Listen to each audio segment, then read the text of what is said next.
of this multipolar world is actually not, they're not asking to take sides.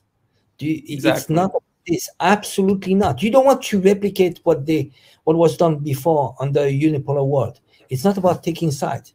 It's about, you know, like this actually system, this idea of multipolar world, you know, it started in the Bandung conference.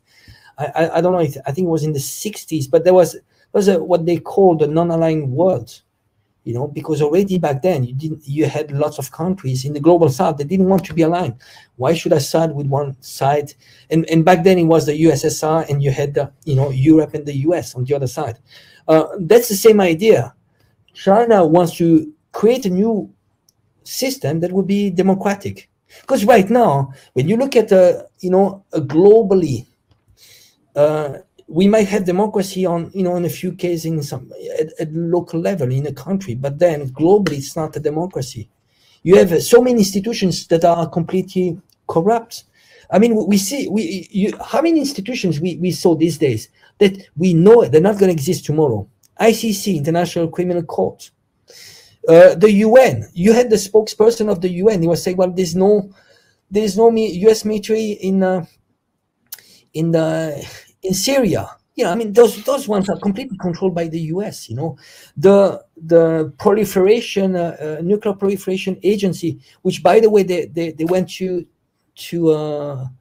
Ukraine these days. You know, they're not saying to us that in reality who's bombing Zaporozhye nuclear power station is Ukraine. You see, everything's going to change, but right now it's rigged. And I think maybe BRICS might be a nucleus that this new world order would start. You know, a new UN, more democratic, and they might build from there.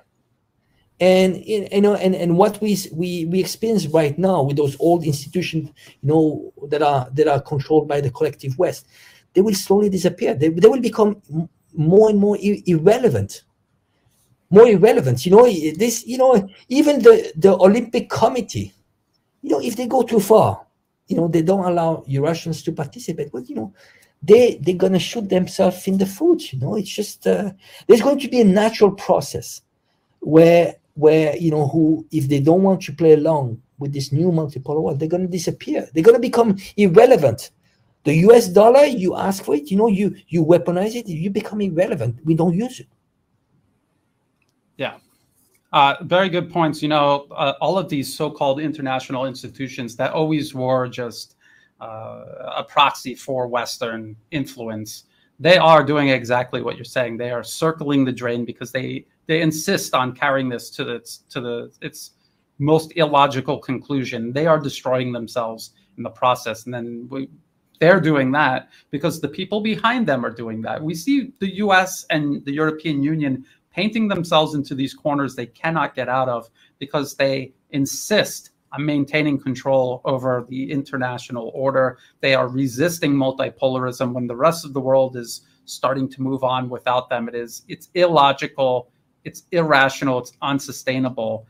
And we can see that it is already starting to fall apart. And it's like anything else, something this big. First, you see like some facade from the top of the building crumble off, and then maybe some siding. But eventually you have an avalanche. The whole building starts crashing down. And then the weight of it crashing down is what demolishes everything else and leaves nothing but rubble and dust.